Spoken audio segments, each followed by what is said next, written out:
would now like to introduce to you our Compassionate Caregiver nominees for both 2020 and 2021. Please turn your attention to the screen to hear the stories and gifts these 4 dedicated associates have brought us.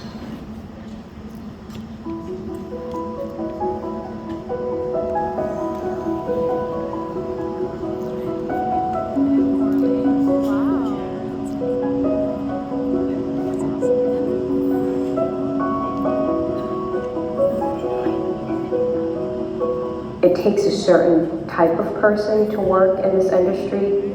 It takes a certain type of person with a heart to work in this industry. And Ed found his calling when he came over to the Commons.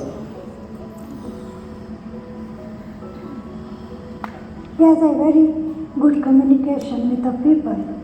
How to communicate, how to talk to people, how to comfort them. He knows very well. We feel like he's our son. Over the summer, he was at home sick, and we would check in on him frequently, the care leadership here, and just worry about him overall. And I just remember on one phone call, he was more worried about if his residents on his assignment received, their supplies were delivered on time and they were sorted on time. I try to be as best I can and try to set an example for especially newer aides coming on. I think for him, the job is never done. It's never done. I think I mentioned to the front desk how wonderful Ed was once, and she goes, "Oh yeah, we need 30 Eds." He's just amazing. I suppose the best way to explain it is that he pays attention to human need. Because my dad is picky. And while he's a very open-minded, tolerant person, and always has been and taught his children that, I think he also has very high standards for people. How much Ed helps him.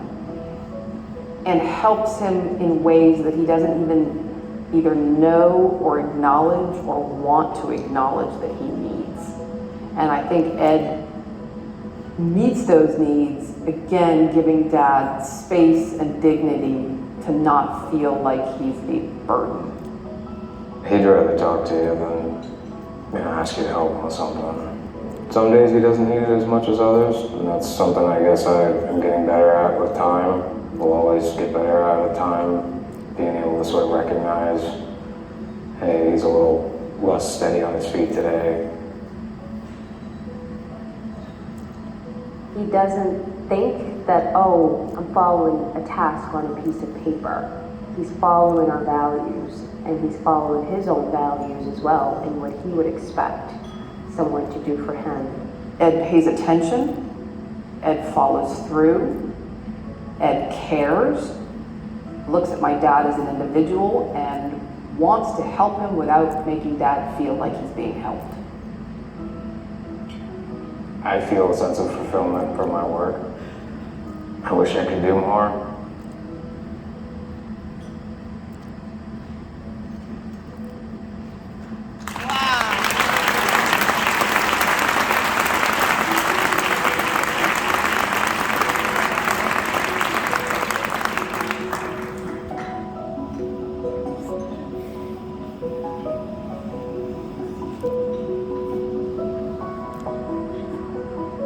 There's a reason she's here. She feels a need to be here, and she'll tell you that this is where she feels called to be. If Bonnie's maybe having not a great day, in her personal life, we would never know it. It's like football, so you have your playbook, your strategy, so then you guys all, huddle, make a game plan to see, okay, so we're gonna do this, this, and this, and then we'll see how this works and this works, so okay, that doesn't work, so we're not gonna do that, but we're gonna try this instead. When she'd walk into a room, she would just be upbeat and positive. My mother is full of sass and vinegar, and her best friend, also named Karen, was more gracious, I guess is the way of putting it. And Bonnie would approach them each differently. She has different types of relationships with different residents. You know, she will have a very fun and kind of comedic relationship with one person where they will joke with each other. And the next person, she recognizes that that might not be the best thing for them. They need a kind of a calmer and serious approach.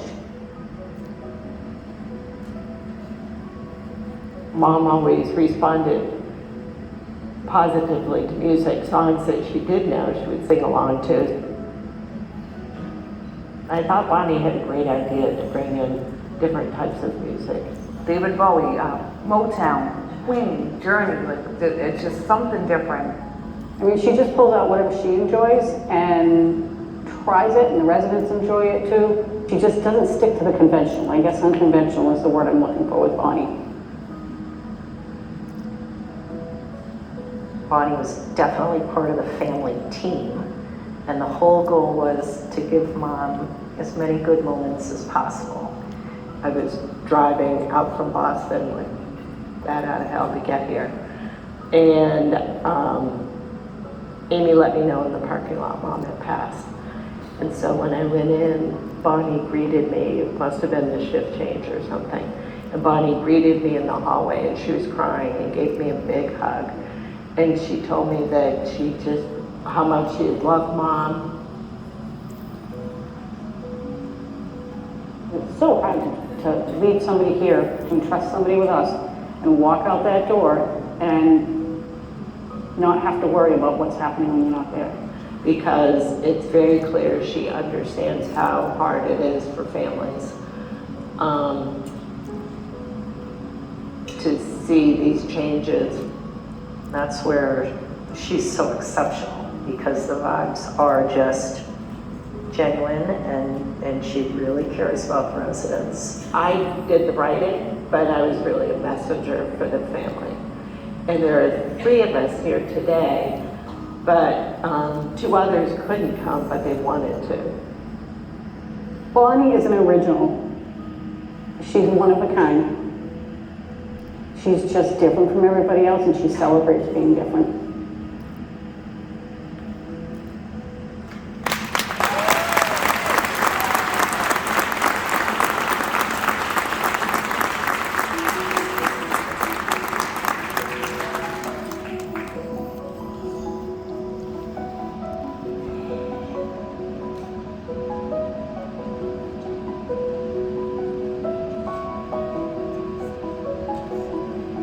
She was going out, and I was coming in, and she recognized me as someone unfamiliar, and she immediately introduced herself, and she sort of reversed direction, came back in, kind of set me up, and got me going in the right direction, and I was so impressed.